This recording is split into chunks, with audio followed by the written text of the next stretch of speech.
The site of the Scutari Hospital, where Florence forged her reputation, is just a short ferry ride across the Bosphorus on the Asian side of Istanbul.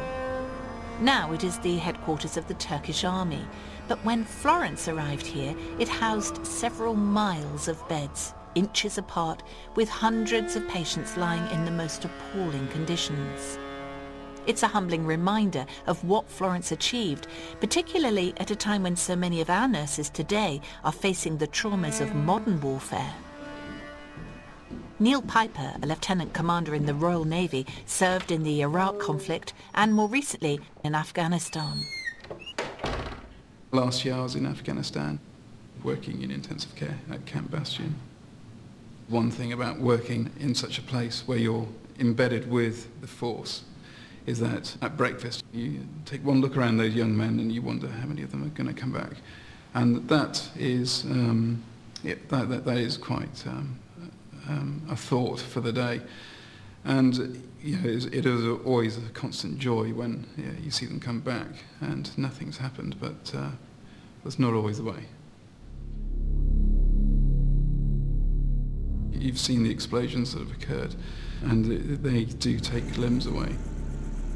And it is not just limbs, it's taking away a lot of other vital tissue.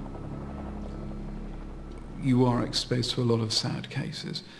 And you, well, personally myself, what I would do is I tend to pray about a situation. You have to pray not only for yourself, but for your patients and for the team around you. And the prayer is fairly simple. It is really just to do your best. And without offering such a prayer, I feel I wouldn't be being able to achieve that. You're constantly seeing the effects of man's inhumanity to man. So does that affect what you feel you can believe? Man's inhumanity to man has been going on since the beginning of time. And yes, I could question, and I do question often the injustice, but it would be too easy to doubt and to say no, God is not here. But God was definitely in Afghanistan. Although at the time you think it's absolutely dire and terrible, in reality, it is God showing you the way.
In Istanbul, following in the footsteps of Florence, I find myself in the Haydarpaşa Cemetery, the final resting place of British soldiers killed in the great conflicts of the last 200 years.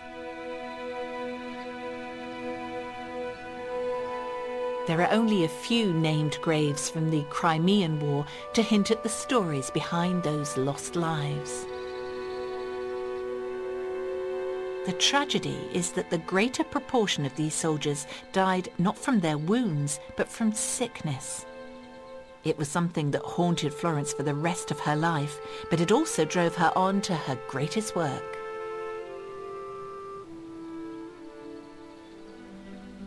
Florence lived for another 50 years, and though severely debilitated by illnesses contracted during the war, her achievements were phenomenal.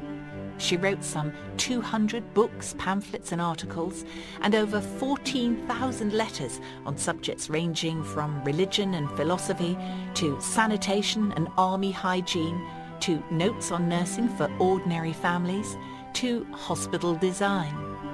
Just one of her lengthy correspondences resulted in the complete rebuild of the Derby Royal Infirmary in her beloved Derbyshire.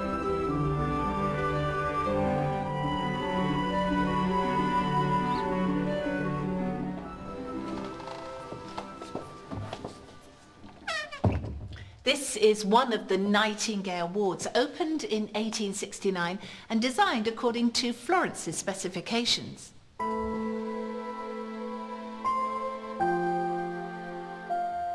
No ward, she wrote, is in any sense a good ward in which the sick are not at all times supplied with pure air, light and a due temperature.